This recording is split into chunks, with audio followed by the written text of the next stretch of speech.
नमस्कार दोस्तों, स्वागत है आप सभी का फिर से हमारी एक नई वीडियो में। दोस्तों, होलिका दहन के दिन आप इन सटीक उपायों को आप करके देख सकते हैं। साथ ही घर परिवार में सुख समृद्धि और यश कीर्ति के लिए, साथ ही घर में कई तरह की जो समस्याएं जो व्याप्त रहती हैं, चाहे नकारात्मक ऊर्जा से संबंधित हो या कई तरह की आर्थिक और शारीरिक कई तरह की जो समस्याएं रहती हैं, उन सभी का उपाय आप होलिका दहन के दिन आप कर पाएंगे। तो इसके लिए आपको बहुत ही संक्षिप्त विधि आपको बताने वाला हूँ। साथ ही आपको क्या क्या सामग्रियाँ लगेगी इन सभी उपायों को करने के लिए, तो पूरी जानकारी आपको वीडियो के माध्यम से देने वाला हूँ।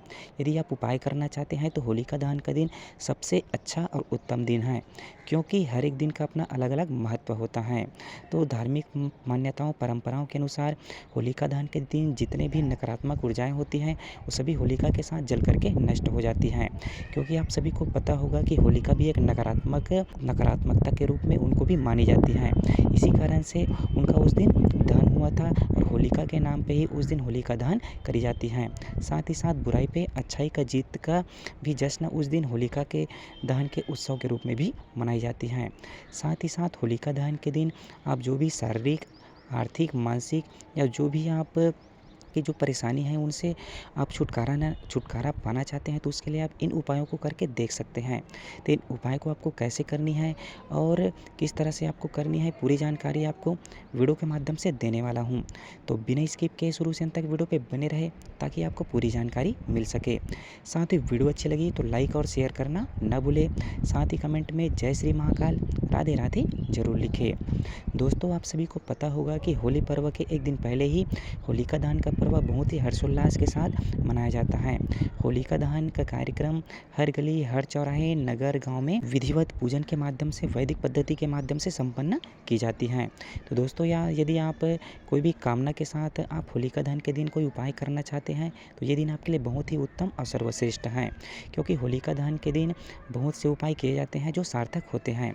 हमारी धार्मिक मान्यताओं के अनुसार यदि आप कोई भी नकारात्मक ऊर्जा से ग्रसित हैं, घर में सुख शांति नहीं रहती, घर में कई तरह के तनाव, मनमुटाव की स्थिति बनी रहती है, तो उस दिन आप जिस जगह पे होलिका का दहन किया जाता है, तो उस जगह पे आप जा कर के आप नारियल, सूखा नारियल के साथ साथ आपको धूप दीप नैवेद्य के साथ आपको जानी है। साथ ही साथ होलिका के सम्मुख जा कर के आपको भगवान से आपको प्रार्थना करते हुए आपको पूजन करनी है कि आपको मन में ये भाव रखनी है कि जो भी समस्या है उन सभी समस्याओं को रख करके आपको प्रार्थना करनी है कि होलिका के साथ साथ हमारी जो समस्याएं हैं, हमारे घर में जो नकारात्मक ऊर्जा व्याप्त है, उन सब से दूरी की कामना करते हुए आपको होलिका के सम्मुख नारियल जो रखे रहेंगे या धूप दीप नैवेद्य आप जो भी समर्पित करेंगे, उनको आपको वहाँ पास आपको समर्पित करनी है।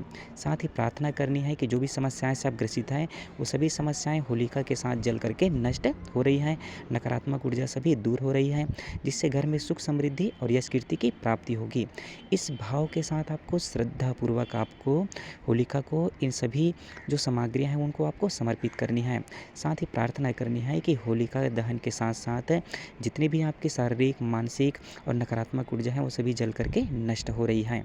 इस भाव के साथ आपको सूखा नारियल के साथ जो भी सामग्री आप लाए रहेंगे, उनको आपको होलिका को समर्पित करनी है। साथ ही जब होलिका दहन हो जाए, तो होलिका दहन होने के उपरांत चावल के साथ साथ कई तरह की सामग्रियाँ होलिका में समर्पित करने के लिए लेके जाते हैं। तो उसका 3 बार या 7 बार परिक्रमा करते हुए आप अपनी कामना करते हुए आपको वहाँ से वापस आपको घर वापस आ जानी है। साथ ही साथ होलिका दहन के दूसरे दिन आप सुबह ब्रह्म मुहूर्त में आप होलिका दहन जहाँ पर सुबह रहता है उस स्थान में जा कर के आपको होलिका के जो भस्म है उनको आपको पूजन करके आपको ले आनी है। क्योंकि होलिका का दहन के जो भस्म है उनको पवित्र और बहुत शुभ माना जाता है, जिसमें समस्त देव प्रतिमाओं की आशीर्वाद निहित रहती हैं। साथ ही उन भस्म का कई तरह के उपयोग में लाया जाता है। तो इस तरह से आप अपनी समस्याओं को रख करके यदि आप कोई भी समस्या से ग्रसित है तो उनका बहुत ही अच्छे से आप उपाय कर पाएंगे। तो उपाय करने के लिए सबसे उत्तम और सबसे अच्छा दिन होलिका दहन का दिन माना जाता है, क्योंकि इस दिन असुरी शक्तियों का नाश होता है। तो आप जरूर से भगवान से प्रार्थना करते हुए होलिका के सम्मुख जा करके आप इन सामग्रियों को समर्पित करके आप प्रार्थना करें कि घर में सुख शांति और यश कीर्ति बनी रहे। साथ ही घर के जितने भी तनाव की स्थिति है, मन मुटाव की स्थिति है, वो सब होलिका के साथ दूर हो जाए। साथ ही घर परिवार में सुख शांति और यश कीर्ति सदैव बनी रहे। इस भाव के साथ आपको होलिका दहन के दिन ये सभी सामग्रियाँ आपको समर्पित करनी है। साथ ही दूसरे दिन आपको याद में रखनी है कि आपको होलिका की जो राख है, भस्म है, उनको अपने घर में लेकर के आनी है, क्योंकि उसको लाने से घर में सकारात्मक ऊर्जा बनी रहती है, साथ ही नकारात्मक ऊर्जा दूर होती हैं। तो इस तरह से आप अपने उपाय को आप करके देख सकते हैं। दोस्तों, आप सबको जो भी जानकारी दी गई है वो धार्मिक मान्यताओं के आधार पे दी गई है, तो चाहे तो आप इन उपायों को ज़रूर से करके देख सकते हैं। साथ ही साथ आपको मन में सच्चा भाव रखते हुए, श्रद्धा भाव के साथ ये उपायों को करनी है, ताकि आपको उनका पूर्ण फल मिल सके। तो दोस्तों, वीडियो अच्छी लगी हो तो वीडियो को लाइक करें, साथ ही चैनल को सब्सक्राइब करें, और आगे भी इसी तरह की नई नई वीडियो और नई नई अपडेट पाने के लिए निरंतर हमारे चैनल पे बने रहे। मिलते हैं दोस्तों अगली वीडियो में कोई नई जानकारी के साथ। तब तक के लिए जय श्री महाकाल, राधे राधे दोस्तों।